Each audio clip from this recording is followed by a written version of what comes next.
confusão, não teve mais confusão.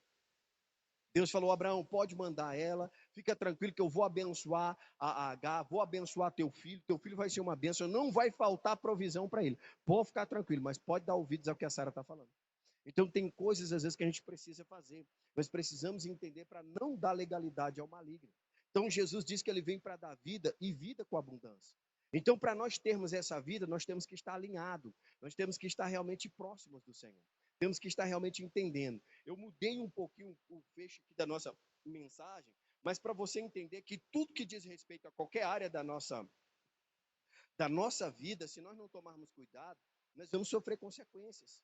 Porque quando a gente fala de vida, a gente fala de vida conjugal, fala de vida financeira, né? Fala de vida familiar, então tudo isso.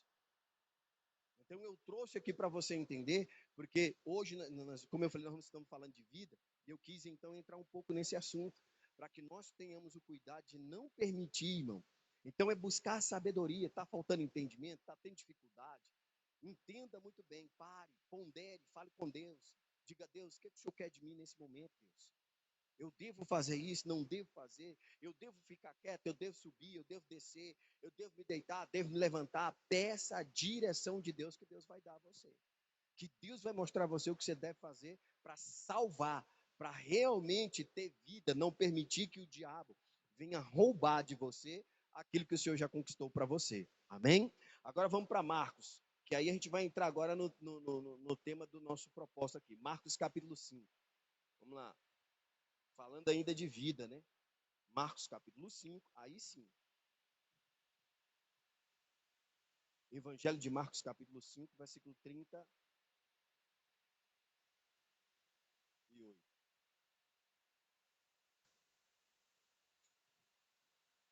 Marcos 5, 38.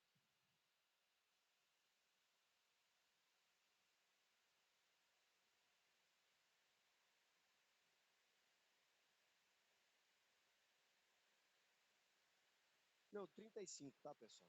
Marcos 5, 35. Vamos começar aqui no 35. Diz assim o versículo 35. E estando ele ainda falando, chegaram alguns dos principais do principal da sinagoga, a quem disseram: a tua filha está morta. Para que enfadas ou incomodas mais o mestre? Vamos meditar nesse texto? Olha o que o texto está dizendo. E estando ele ainda falando. Quem estava falando? Jesus. E aí vem aquilo que eu estou falando para vocês. Jesus sempre tem que ter prioridade. Nós não podemos, irmão, cuidado. Veja que o texto está dizendo que Jesus foi interrompido. O texto é claro. Jesus foi interrompido. Jesus estava falando. Se você voltar lá no verso de número 10 de João 10, segunda parte do texto diz, Jesus está dizendo, eu vim para que tenham vida e tenham com abundância. Então, quando Jesus estava falando aqui do que, pessoal? De vida ou de morte? Jesus estava falando com certeza de vida. O que Jesus estava falando aqui, estava restaurando, estava renovando, estava erguendo. O que Jesus estava falando, com certeza estava edificando a vida de todas aquelas pessoas que ali estavam.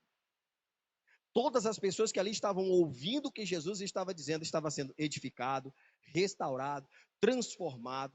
Aquelas pessoas estavam realmente conseguindo ver uma luz no fim do túnel com as palavras de Jesus. Mas o inimigo sempre vai buscar uma maneira e um jeito de fazer o quê? De interromper aquilo que o Senhor simplesmente tem e quer falar para nós. Tem e quer falar para nós. E se nós não tomarmos o cuidado, nós vamos deixar isso acontecer. O texto está dizendo que ainda ele estava falando, quando chegaram alguns do principal da sinagoga, a quem disseram, a tua filha, aí olha as palavras agora, interromperam as palavras de Jesus, que com certeza não eram palavras de vida, eram palavras de renovação, de restauração, de salvação, para o quê, pessoal? Para declarar palavras de morte. Palavras negativas, que sempre que quando a gente ouve palavras negativas, ela derrete o nosso coração. Pode ver, não há texto nenhum na Bíblia em que relate que quando alguém trouxe palavras negativas, a pessoa ficou bem. Não. Todas elas. A Bíblia mostra que quando alguém trouxe um recado negativo, O cidadão ficou aborrecido, o cidadão ficou entristecido, o cidadão ficou para baixo. Pode ver. Até nós, homens de Deus, por exemplo, a Bíblia fala do Elias, que quando Elias recebeu o mensageiro de Jezabel trazendo uma carta dizendo que ele seria morto, olha que coisa, que ele seria morto, a Bíblia diz então que Elias faz o quê, pessoal? Entra em desespero e simplesmente pega e sai. Desesperado, traumatizado, com medo, o texto diz que com medo Elias pega e vai para o deserto, porque ele ouviu aquelas palavras de ameaça. Ele recebeu aquelas palavras de ameaça. Mas Elias estava na presença de Deus, porque quando ele estava lá no Monte Carmelo e que ele desafiou os profetas de Baal, ele usou uma expressão dizendo assim: olha, o Deus em cuja presença eu estou. Então Elias estava na presença de Deus. Se ele estava na presença de Deus, quais eram as palavras que ele ouvia? Palavras de vida. Eram palavras de vida que ele estava ouvindo. Mas ele simplesmente interrompeu para aceitar o quê? Aquelas ameaças de morte da Jezabel. E isso acontece, se aconteceu com os grandes profetas de Deus, você acha que Satanás não vai intentar isso contra nós, pessoal? Claro que vai. É aí muitas vezes onde o diabo vai se levantar na sua casa. Aí onde o diabo muitas vezes vai se levantar, às vezes no seu casamento, no momento onde parece que está tendo paz. Sabe aquele momento de paz? Sabe aquele momento que parece que está tudo ok? Sabe aquele momento onde você parece que você está dizendo assim, oh, glória a Deus, hoje está uma delícia, Senhor. Hoje, meu Deus do céu, esse homem está uma bênção. Hoje o homem está um pão de mel. Aí, de repente, o pão de mel fica bolorento. Dá para pensar? Não é assim? E a coisa vai ficando complicada. E aí, é isso que acontece. Se a gente não tomar cuidado, o nosso coração derrete. Mas olha que bonito, pessoal. Diz aí, ó. Vamos continuar no texto? Ele diz assim, ó. Segunda coisa que ele falou, ó, tua filha está morta. Segunda coisa que ele disse, para que você incomodas mais o mestre? Não incomoda mais o Senhor. Aí sabe o que é? Sempre alguém, irmão, cuidado. O diabo vai usar alguém, ou ele mesmo vai colocar palavras ou pensamentos na sua cabeça, levando você muitas vezes a desacreditar da capacidade de Deus. A Bíblia diz que Deus ele é onipotente. E às vezes nós vamos muitas vezes desacreditar da onipotência de Deus. Cuidado, não entra nessa não, porque o diabo é sujo. Não entra nessa não, porque o maligno é sujo. Ele vai nos levar muitas vezes, pessoal, a fazer com que a gente venha desacreditar da onisciência e da onipotência de Deus. E se a gente não estiver ligado com ele, a gente vai terminar sucumbindo a isso. Aí olha o que diz o texto, verso 6, 36. E Jesus, tendo ouvido essas palavras, e é isso aqui que você nunca deve esquecer, irmão, nas suas orações, preste atenção, nas suas orações, fale com Deus. Deus, o Senhor ouviu essas palavras, Senhor. Eu sei que assim como eu ouvi, meu Deus, o Senhor também ouviu essa ameaça do Satanás contra a minha vida. Assim como eu fui alvo de ter que ouvir essas baboseiras do Satanás pela boca do fulano, pela boca do cicrano, meu Deus, o Senhor também ouviu. O texto é claro, a Bíblia está dizendo que Jesus ouviu aquelas palavras. Então, isso aqui é um alento para nós, é um alento, pastor, é um alento, porque Deus não está alheio aos nossos problemas. Deus não está alheio às nossas adversidades, aquilo que a gente está passando, não, irmão. Deus sabe das lutas que a gente está passando. Então o texto é claro, que Jesus ouviu aquelas palavras. Que palavras? Olha, tua filha está morta, ou seja, o espírito de morte veio e simplesmente teve poder sobre a tua casa. Segundo, não incomoda mais o mestre, não, porque se tu acha que ele pode fazer alguma coisa, se ele podia fazer, agora ele já não pode mais, porque já não tem mais jeito. É aceitar a derrota e pronto, acabou. E às vezes nós ouvimos isso e isso é uma facada no nosso peito. E você acha que não é da de Deus também, não? Por um lado, sim. Por um lado, sim. Se você não chegar diante de Deus e falar, Senhor, o senhor ouviu? O senhor ouviu o que ele falou, Senhor? O senhor ouviu o senhor ouviu essas palavras de ameaça do inimigo contra a minha vida, contra a minha casa, contra a minha família, contra o meu casamento, contra a minha saúde, contra as minhas finanças, contra os meus negócios? O senhor ouviu essas palavras, Senhor? Porque eu ouvi. E se eu ouvi, o Senhor com certeza ouviu também. Aí você vai dizer para ele, agora sim, o que é que o Senhor tem para me dizer, para me confortar diante de tudo isso? O que é que o Senhor vai falar agora que possa confortar meu coração e me fazer acreditar que eu não preciso mais pegar e simplesmente voltar atrás, mas continuar. Aí olha o que é que Jesus pegou e disse. E Jesus, tendo ouvido essas palavras, disse, é isso aqui que eu quero que vocês cheguem, é isso aqui que eu quero que vocês meditem. É o que eu estou dizendo, você tem que chegar a Deus, quais são as palavras que o Senhor tem para me falar agora? Porque agora eu preciso ouvir uma palavra forte, Deus. Eu preciso ouvir algo que vai realmente me dar força, porque depois do que eu ouvi agora, desse lado, eu preciso ouvir algo muito mais forte desse outro. Quem está entendendo, diga amém. E é onde você é parte de você. Agora ficar omisso, calado, choramingando. Ai, meu Deus, a vida da gente. Ai, Senhor. Não, aí não resolve. Não é isso que Deus espera. Deus espera que você chegue para ele e faça isso. Senhor, o Senhor ouviu, né? Agora, o que é que o Senhor tem para me dizer agora? Porque eu preciso ouvir algo, porque eu estou dilacerado. Quem está entendendo, diga amém. Meu coração está partido, Deus. Eu estou me sentindo sem força. E eu preciso agora de ouvir do Deus da força, algo poderoso. Aí Jesus pegou e disse assim, ó. E disse, e disse ao principal da sinagoga, não fica com medo. Foi o que Jesus falou. Não temas, ou seja, não fica com medo, não. E é essa palavra que eu tenho para você também da parte de Deus hoje. Que a gente tem que parar de ficar com medo, irmão.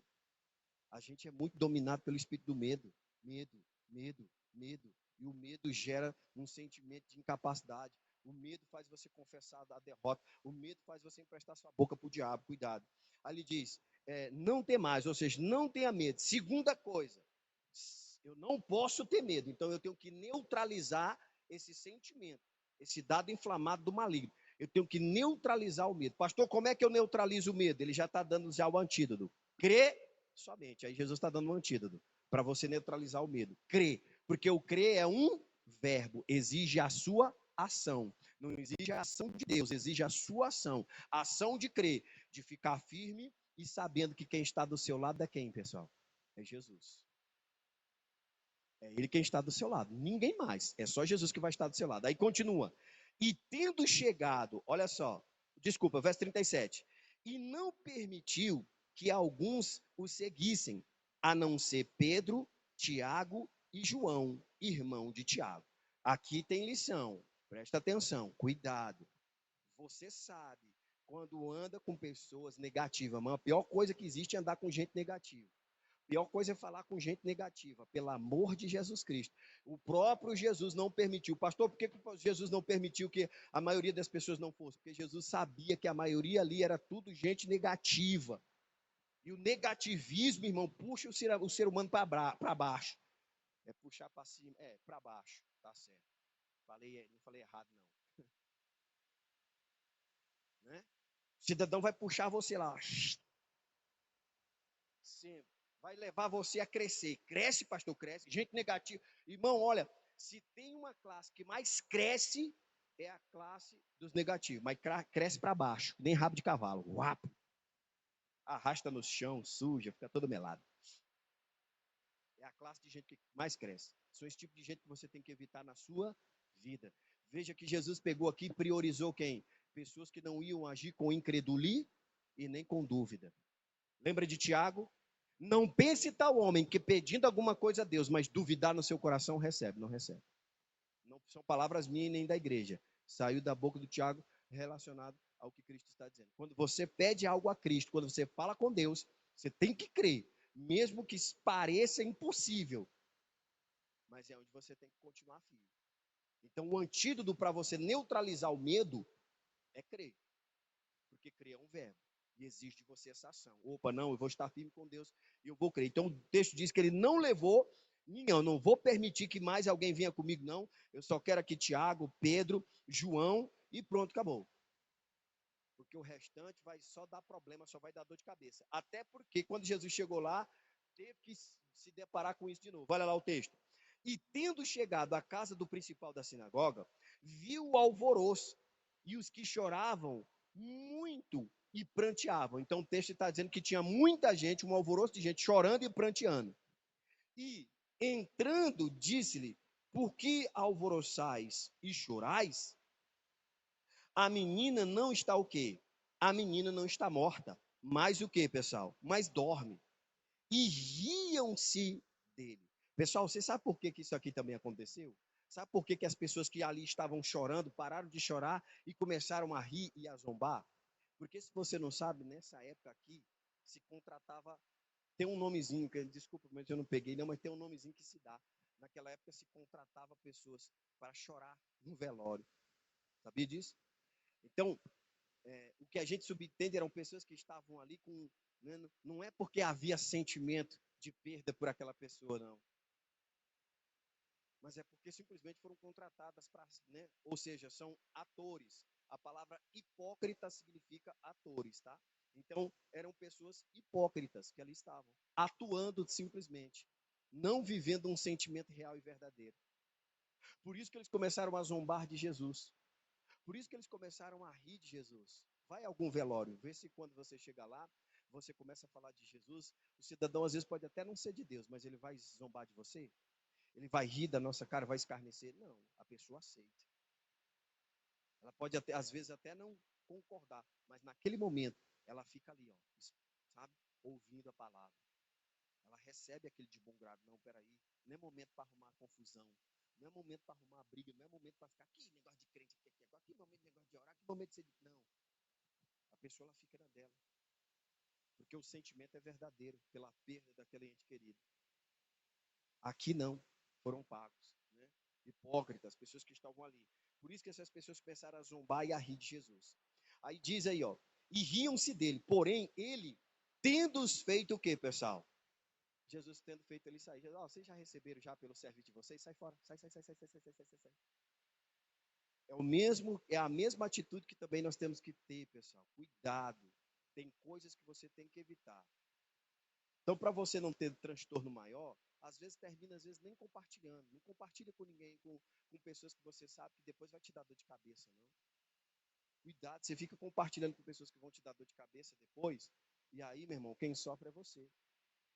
Então Jesus teve que pegar e fazer o quê? Colocar a casa em ordem, dizendo assim, ó, vocês já receberam bem para chorar? Então sai fora, vai embora. Acabou, vocês já choraram? Então acabou. Vaza, sai daqui que vocês estão só atrapalhando. Vocês só vão me atrapalhar. Aí mais uma vez, é o que aconteceu. E tendo os feitos sair, tomou consigo o pai e a mãe de quem, pessoal? Da menina. E os que com ele estavam, que era Pedro e João, né? E Tiago. E entrou onde a menina estava deitada. E tomando a mão da menina, disse-lhe, Talita comim, que traduzido é, a ti te digo, levanta-te. E logo a menina se levantou e andava, pois já tinha 12 anos. E assombravam-se com grande espanto. Então, olha que coisa interessante. Todo mundo começou a ver aquilo. E todo mundo começou a se assombrar, a ver que realmente o que aconteceu. Jesus estava ali para cumprir aquilo que ele havia dito na sua palavra. Aquilo que em João 10 Jesus havia falado. Eu vim para que tenham vida e a tenham com abundância. Então nós temos que parar para analisar uma coisa muito importante. Nós temos que andar com Jesus, aquele que vai gerar em nós espanto gigantesco. E preste atenção, todos que ali estavam, dentro daquele quarto, até Tiago, Pedro e João ficaram espantados. O que eu quero dizer para você é que se você não buscar andar com aquele que vai gerar em você espanto pelos milagres que ele vai fazer na tua vida, você vai terminar sucumbindo àqueles que vai levar a você a andar com aquele que vai levar você a ficar triste pelas perdas que você vai ter com ele. Vou repetir. Se você não buscar andar com aquele que vai levar você a ficar espantado pelos milagres extraordinários que ele vai fazer na tua vida, você vai ter que sucumbir a andar com aqueles que vão te entristecer por tirar de você aquilo que o Senhor tem de melhor para você. Quem está entendendo, diga amém. Então, cuidado. Temos que ter prazer de andar com o Senhor. Aí diz o verso 43 para a gente orar. E mandou-lhes expressamente que a ninguém o soubesse. E disse que lhes desse o quê? Que lhes desse de comer. Isso aqui é outra coisa também muito importante para nós.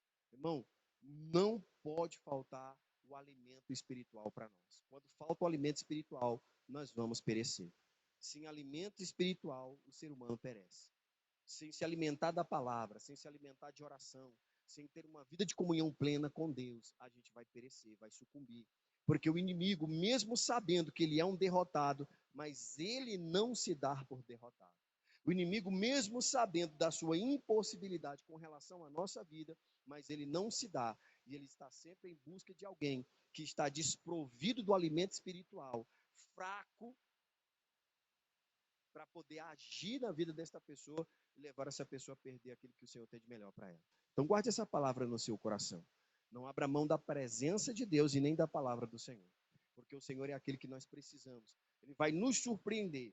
Deus quer nos levar a ter momentos, né, de espantos, não por coisas ruins, mas por coisas extraordinárias que Ele quer fazer na nossa vida. E se você não se alimentar da palavra, não priorizar, amanhã você vai estar tendo que sucumbir a andar com aquele que vai te entristecer por ter tirado de você aquilo que o Senhor conquistou na cruz do Calvário. Quem entendeu o recado, diga amém. Então vamos aplaudir Jesus. Louvado seja Deus. Bendito seja o nome da sua glória.